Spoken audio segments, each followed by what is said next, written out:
నమస్కారం. మన దేశ విదేశాంగ విధానం అదొక పెద్ద కథ.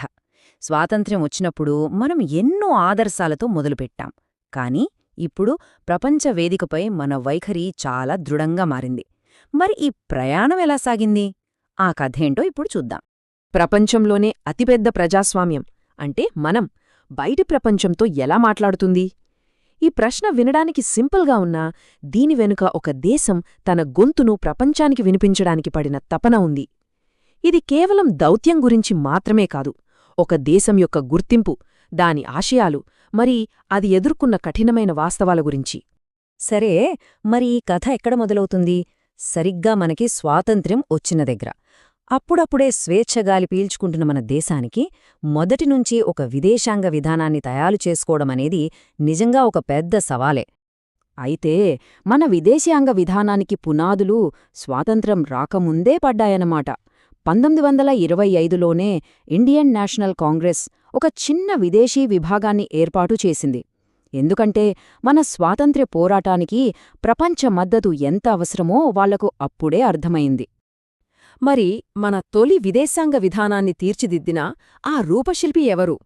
అది ప్రధానంగా ఒక్కరే, ప్రధానమంత్రి జవహర్లాల్ నెహ్రూ.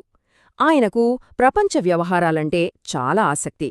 అందుకే ప్రధానమంత్రి పదవితో పాటు విదేశాంగ మంత్రిగా కూడా ఆయనే బాధ్యతలు తీసుకుని మన దేశం గొంతుకను ప్రపంచానికి బలంగా వినిపించారు. ఆయన ఆదర్శవాదానికి అతిపెద్ద ఉదాహరణే ఈ అలీన విధానం. అంటే ఏంటి? అప్పట్లో ప్రపంచం రెండుగా విడిపోయింది, అమెరికా కూటమి, సోవియట్ కూటమి. మనం ఏ గ్రూప్లోనూ చేరకుండా స్వతంత్రంగా ఉంటామని చెప్పాం. దీనివల్ల ప్రపంచంలో జరిగే గొడవల్లో మనమొక నైతిక మధ్యవర్తిగా ఒక గౌరవప్రదమైన పాత్ర పోషించగలిగాం. సరే, ఇప్పటిదాకా అంతా బాగానే ఉంది. కాని కథ ఎప్పుడూ ఒకేలా ఉండదు కదా. ఇప్పుడు మనం తర్వాత దశలోకి వెళ్దాం. ఇక్కడ మన ఆదర్శాలకు కఠినమైన భౌగోళిక రాజకీయ వాస్తవాలకు మధ్య పెద్ద సంఘర్షణ జరిగింది. చూడండి, కేవలం 10 ఏళ్లలోనే ఎంత మార్పొచ్చేసిందో. 1950లలో ప్రపంచం మనల్ని గౌరవంగా చూసింది. కానీ 60లు 70లు వచ్చేసరికి చైనా పాకిస్తాన్లతో యుద్ధాలు జరిగాయి. దీంతో మన ప్రభావం తగ్గింది. మన ఆదర్శవాదం కాస్త పక్కకు వెళ్లి దేశాన్ని కాపాడుకోవాలన్న వాస్తవికత ముందుకొచ్చింది. ఇది మనం తప్పనిసరిగా వెయ్యాల్సిన అడుగు. ఇక్కడే ఒక కీలకమైన వ్యూహాత్మక రాజీ పడాల్సొచ్చింది. 1971లో మనం సోవియట్ యూనియన్తో ఒక ఒప్పందం చేసుకున్నాం. ఇది మనకు సైనిక బలాన్ని ఇచ్చింది, నిజమే. కాని అదే సమయంలో మన అలీన విధానాన్ని బలహీనపరిచింది.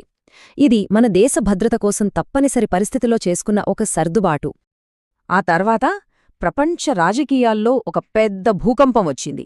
సోవియట్ యూనియన్ పడిపోయింది. దీంతో మన విదేశాంగ విధానాన్ని మనం పూర్తిగా మార్చుకోవాల్సి వచ్చింది. ఇదొక కొత్త శకానికి నాంది పలికింది. మన ప్రధాన మిత్రుడు సోవియట్ యూనియన్ లేకపోయేసరికి మనం ఒంటరైపోయామా? లేదు. బదులుగా మనం మరింత తెలివిగా ఆలోచించాం. మన దౌత్య సంబంధాలను చాలా దేశాలకు విస్తరించాం. అమెరికా, యూరప్, జపాన్ ఇలా చాలా దేశాలతో కొత్త బంధాలు ఏర్పరచుకున్నాం. అంటే ఏ ఒక్కరిమీద ఆధారపడకుండా మన ప్రయోజనాల కోసం అందరితోనూ స్నేహంగా ఉండటం మొదలుపెట్టాం. ఇందులో భాగమే లుక్ ఈస్ట్ పాలసీ.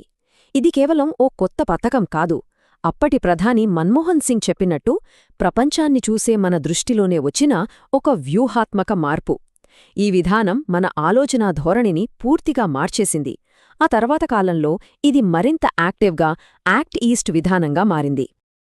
ఈ పాలసీ కూడా ఏదో ఒక్కరోజులో రాలేదు, దశల వారీగా బలపడింది. ముందుగా 1991లో ఆగ్నేయాసియా దేశాలతో మళ్లీ మాటలు కలిపాం. ఆ తర్వాత వాళ్ల కూటమైన ఆసియాన్తో సంభాషణలు మొదలుపెట్టాం. చివరికి వాళ్లతో కలిసి కూర్చుని చర్చించేంత పెద్ద భాగస్వామిగా ఎదిగాం. ఇది ఒక బంధం ఎలా బలపడుతుందో చూపిస్తుంది. సరే, ఇప్పటిదాకా మనం బయటి ప్రపంచంతో ఎలా వ్యవహరించామో చూశాం. ఇప్పుడు కాసేపు మన దేశం లోపలికి చూద్దాం.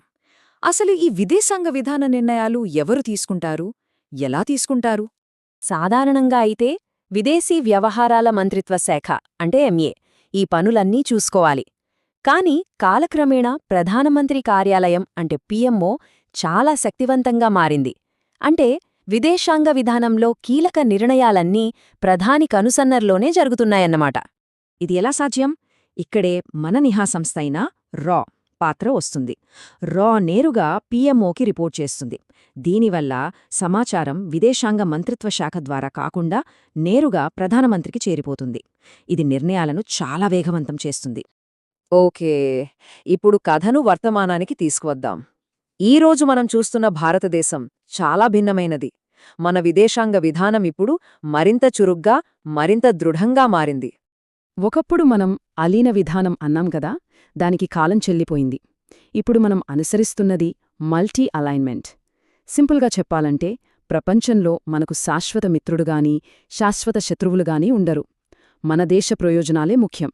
దానికోసం అవసరాన్ని బట్టి ఎవరితోనైనా కలిసి పనిచేస్తాం. ఇది చాలా ప్రాక్టికల్, చాలా దృఢమైన విధానం. ఈ చార్ట్ చూస్తే మన కొత్త స్నేహాలు ఏంటో స్పష్టంగా అర్థమవుతుంది. ఒక పక్క మన పాత మిత్రుడు రష్యాతో సంబంధాలు కొనసాగిస్తున్నాం. అదే సమయంలో అమెరికా, ఇజ్రాయిల్తో కూడా చాలా బలమైన వ్యూహాత్మక భాగస్వామ్యాలను ఏర్పరచుకున్నాం.